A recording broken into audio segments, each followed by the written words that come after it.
السلام علیکم ورحمۃ اللہ وبرکاتہ ناظرین، آج ہم آپ کے سامنے میں تیسرے سبق کے ساتھ حاضر ہو رہے ہیں، اور آج کے سبق کا تعلق جو ہے وہ دال کے ساتھ ہے۔ جس طریقے سے باقی حروف بڑی اہمیت کے حامل ہیں، اسی طریقے سے دال بھی بڑی اہمیت کے حامل ہے۔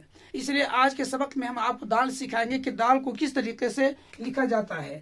یاد رکھیے سامعین کے اور ناظرین کے، دال کی جو شکل ہوتی ہے وہ اس طرح کی شکل ہوتی ہے۔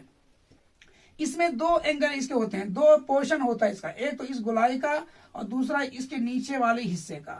آپ دیکھ رہے ہیں کہ اوپر کی گولائی کی شکل الگ ہے اور نیچے والے حصے کی شکل الگ ہے۔ نیچے والا جو حصہ وہ رے کے ساتھ مشابہت رکھتا ہے، تو اس لیے جو ہے اس کے اندر میں دونوں کے دونوں اینگلوں کا بہت زیادہ دھیان رکھ کر کے لکھنا بہت ضروری ہوتا ہے۔ ہم آپ کو ہائی لائٹ کر کے دکھاتے ہیں کہ کس طریقے سے دال کی تحریر دیکھنے میں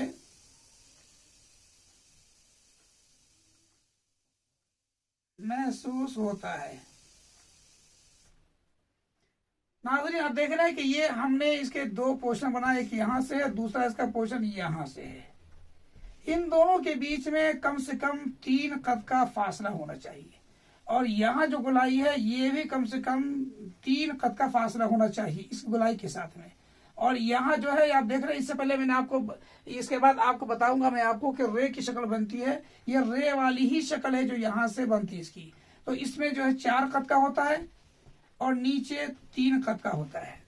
ان قطوں کا خیال رکھنا بہت ضروری ہوتا ہے، کیونکہ اگر آپ اصول کے خلاف اگر کوئی بھی حرف لکھتے ہیں تو آپ کی تحریر یقیناً ناقابل دید ہوگی۔ اس لیے جو ہے ان چیزوں کا خیال رکھنا ضرورت ہے۔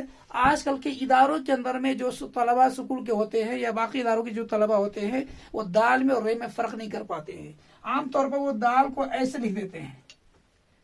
اس کی شکل رے کے ساتھ تھوڑی تو ملتی ہے، اگر قانونی اعتبار سے دیکھا جائے تو یہ رے کی بھی جو ہے اصولاً اس کا جو ہے وہ غلط لکھا گیا ہے۔ رے کی جو شکل ہوتی ہے وہ ایسی ہوتی ہے، ہم آپ کو بعد میں بتائیں گے، لیکن اصل یہاں آپ کو بتانا ہے وہ یہ کہ یہ اصولاً یہ رے بھی نہیں ہے اور اصولاً یہ دال بھی نہیں ہے، مگر بچے ایسے لکھتے ہیں۔ اور معاشرے کے اندر میں، سماج کے اندر میں جو ہمارے جو معلم صاحبان ہوتے ہیں وہ اس کو ایکسیپٹ بھی کر لیتے ہیں، حالانکہ اصولاً اس کو ایکسیپٹ نہیں کرنا چاہیے، قبول نہیں کرنا چاہیے۔ آپ دیکھ رہے ہیں کہ اگر دال اس طریقے سے لکھا جائے، اس طریقے میں اور اس طریقے میں کتنا زیادہ آسمان و زمین کا فرق ہے۔ یہ دال تو دکھتا ہے پر یہ دال دکھتا نہیں ہے، کیونکہ یہ نہ دال دکھ رہا ہے نہ تو یہ رے دکھ رہا ہے۔ تو اس لیے آج آپ کو میں بتانے جو جا رہا ہوں وہ یہ کہ آپ جب دال کو لکھنے لگیں تو اس گولائی کا بالکل اچھی طریقے سے دھیان میں رکھ کے لکھیں، اور نیچے والے پورشن کو بھی اچھی طریقے سے دھیان میں رکھ کے لکھیں گے تو انشاءاللہ تعالی آپ کے تھوڑی ہی سی پریکٹس کے بعد اور تھوڑی سی مشق کرنے کے بعد میں آپ کی دال جو ہے وہ بالکل درست ہو جائے گی۔ مگر شرط یہ ہے کہ دل جمعی کے ساتھ اور دلچسپی کے ساتھ اور شوق کے ساتھ میں کسی بھی چیز کو پریکٹس کرنے کی کوشش کریں۔ یہ چیزیں ایسی ہوتی ہیں جو معمولی سے پریکٹس سے جو ہے وہ انسان نہیں سیکھ پاتا ہے، اس کے لیے مسلسل پریکٹس کی ضرورت ہے، اور یہی پریکٹس آپ کو کرنے کی ضرورت ہے تاکہ آپ جتنا زیادہ ممکن ہو سکے آپ کی اردو ہینڈ رائٹنگ صاف سے صاف ہوتی چلی جائے اور ستھری ہوتی چلی جائے۔ تو آپ دیکھ رہے ہیں کہ دال کی 2 پورشن تھے جو ہم نے آپ کو دکھا دیا، ایک پورشن تو گولائی والا ہوتا ہے، دوسرا پورشن اس کا نیچے والا ہوتا ہے۔ اس کے بیچ میں 3 قد کا فاصلہ ہونا چاہیے، اوپر سے 3 قد کا فاصلہ، اور یہاں سے الگ فاصلہ ہونا چاہیے۔ جیسے آپ دیکھ رہے ہیں کہ یہاں سے 1 2 3 4 اور یہاں سے نیچے سے 3، گویا کہ یہاں سے یہاں تک 3 قد کا برابر فاصلہ ہے، اور یہاں سے لے کر کے یہاں تک 4 قد کے برابر فاصلہ ہے۔